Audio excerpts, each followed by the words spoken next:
What comes into your mind when we speak of journalism? Maybe you will think of the traditional way of the newspaper, or reporters doing live interview with ordinary people, or even reporters doing experiments, or maybe you will think of photographers taking picture of an event. But today, I'm going to introduce you a brand new type of journalism, that is the virtual reality video. So, in the following presentation, I'm going to first introduce the application of virtual reality in journalism, particularly on the several types of news that has been used in virtual reality reporting, and then the current status of virtual reality in the journalism industry. Finally, I will briefly mention the future challenges of virtual reality in journalism. Although we might not see a lot of virtual reality news in our daily life, virtual reality journalism has actually developed for a while already. According to The Guardian, back in 2015, the New York Times has already released a 11-long film about refugee children. And in the meanwhile, the Time magazine also published a video on people mourning the 2015 Paris attack victims. And after watching several virtual reality news videos of myself, I found out that virtual reality news can really bring a whole new way of inputting information.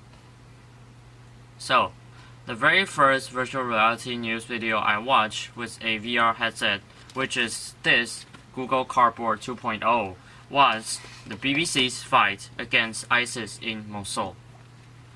So, because the camera was placed under the helicopter that was about to launch an air attack against the ISIS, I felt like I was the machine gun of the helicopter, as I can move my head around and to see the view under the helicopter. And thanks to the reporter's introduction, I was also able to recognize the general situation in Mosul, the military distribution of every nation forces, and also some major cultural and political sites. And last but not least, I was also able to know ISIS' position in Mosul. So after the gunfight started, I felt like as if I was sat in a helicopter because the gunshot sound was really close to me, and I was able to move my head around with the machine gun and to identify where the hostility was. So I really felt like as if I was set in a helicopter. So after viewing this video, I think that I was able to involve in the fighting scene and to actually feel how the soldiers feel when they are executing their mission, but rather than just a viewer from the outside world. And there are several other types of VR news video that has been used in the journalism. For example, VR news video are used to present places that we can hardly imagine or go through. For example, the New York Times has created a animation virtual reality video exhibiting the surface of Pluto. It is obvious that virtual reality news video can be used and to be created to present places that we can hardly imagine or be there in person. Another type of VR news video that are often used as well is videos that to make audience feel the shock or impact of a major event. For example, RYOT, a media company specializing in virtual reality video, documented the aftermath of the Nepal earthquake. And another thing, if you want to present things that are better to be seen than just told, virtual reality can actually also be the top choice. For example, the National Geographic released a virtual reality video on the epic Victoria Fall. So, in the present time, many media has been starting to use virtual reality video.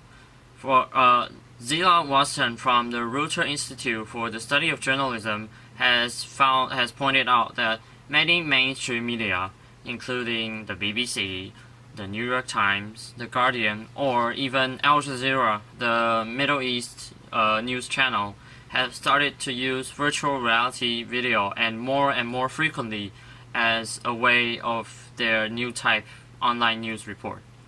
And in particular, she also mentions that the New York Times has already have their own VR applications, and apart from their own VR application, they also daily publishes a 360-degree video, which is considered a type of virtual reality video. So it is clear that VR has really became a trend of a way of reporting news. But also there are some challenges lies ahead in the future for virtual reality video in journalism. So after the Tao Center of Columbia University conducted a project investigating the current status of virtual reality in journalism, they found out several problems. For instance, they found that despite the headset and the camera for virtual reality is cheaper, but it is still relatively expensive to produce virtual reality film, as the technology is still in its immature status. And also they found that the editing and the directing of the virtual reality film are hard, and it will require us a group of professional team rather than just one single photographer that requires to do the virtual reality video. Also, another concern for the journalism is that the gap between the editorial process and the production VR video process, because in the past, editors of a media company can easily make changes with text, or they can easily make some comments on the traditional video. But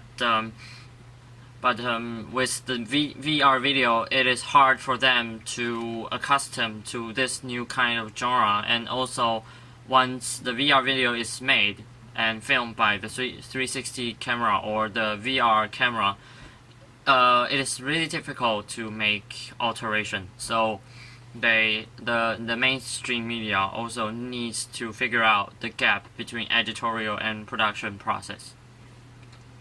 So as I have mentioned before, nowadays many types of news can already be filmed in virtual reality video, and it actually allows the audience to feel better or to better understand the news, because they can actually be sort of a first-person narrative rather than just an outsider. And also, although the technology still has a lot of rooms of improvement, I still think that virtual reality can be a new trend for the journalism industry, because technology develops really fast. So I think virtual reality can overcome the difficulties really soon. And after all, 10 years ago, who would think that every people nowadays can have smartphones? So I think that virtual reality really does has its potential. And this is all for my presentation. Thank you.